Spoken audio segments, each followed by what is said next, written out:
Antonio Cesaro retains the United States Championship against The Miz via kind of fake disqualification.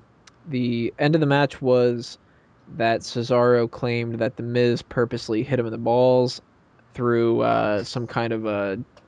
Was it a DDT that he did? I can't remember off the top of my head now. He was going for the figure four, kicked his legs out from under him, and his knee fell onto his Oh, that's what it was. crotch, basically. Yeah. Damn it, Miz, you just can never get that figure four done right. Or maybe he actually just is taking a play out of the dirtiest player in the game's book.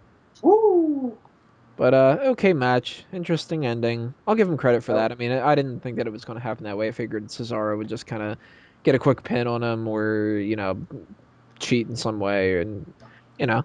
I don't like the feud. I can understand the reason why they're having these guys match up, because Cesaro needs more sort of semi-main event contenders to prove how much of a fighting champion he is and getting ready for that sort of level. But at the moment, I don't know, it didn't click for me. I thought the ending was brilliant. A good way to continue the feud. You don't really see it all that much, and it gives Miz a reason to keep going after the championship, and that's something we complained about going into this match. Is he lost on the pre-show, had basically no interaction with Cesaro, got tossed around like a rag doll, then all of a sudden he has a title match. He gets the title match, and then he basically got screwed out of winning the championship. Yeah. He pulled the false disqualification card on him, so it actually progressed the feud, and to me that's actually doing something meaningful. We'll see how this goes as it progresses, because for me, the feud's been very on and off. As I said, the way that the match ended was good, but I wasn't feeling the match itself between these two. I personally... go ahead, Mike. The ending was good for what they wanted to do because they wanted to continue the feud, but I just don't see why they need to continue the feud. There's absolutely nothing going on with this feud at all. I want to go back to what my original prediction was for WrestleMania match, and that was Antonio Cesaro versus a babyface Jack Swagger who comes to the rescue of America. That was the perfect spot for him. And not to say that what they're doing with him isn't awesome and cool, but it just made so much sense. Yeah. I don't know how they missed that opportunity. I completely agree with that. I really thought that it might have been predictable, but at the same point, how predictable was John Cena and The Rock? How predictable was The Rock beating CM Punk at Royal Rumble? Like, if you could know before that was going to happen. He won the Rumble and he gained the WWE Championship, and they want to fight each other again. Yeah, and how predictable... We thought it was once in a lifetime. How predictable is it going to be that John Cena is going to win the title from The Rock, even though they're doing the whole, I'm the underdog because I didn't beat you last year. And if they can go predictable with that, they should have gone predictable with Jack Swagger. John and I think Cena being an underdog is like Mike Payton being an action movie star. I'm not saying it ain't going to happen, but So Steven Seagal can be an action movie star still at his age and size. I think I could be too. Yes. I really think that they jumped on the wrong horse when it comes to that, and I don't want to see this feud continue anymore between Miz and Cesaro. I think it kind of it's ran as much as it possibly can. It ran its course a long time ago, and I don't think it really had much of a course in the first place.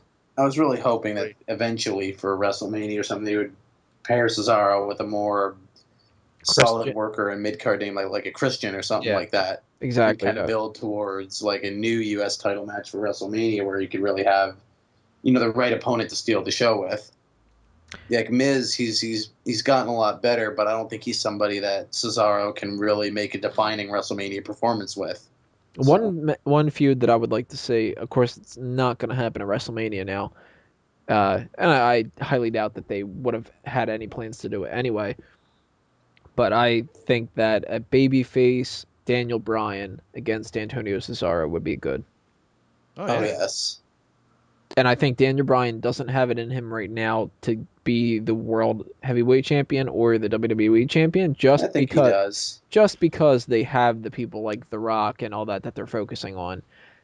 Later on down the line in the year, he will, but right now he's at a level where I think that could have been a great feud. But as far as when the Elimination Chamber review goes with the U.S. title match, like I said before, I thought it was an interesting way to end it, but I'm hoping that they don't continue this feud anymore because I'm done with it.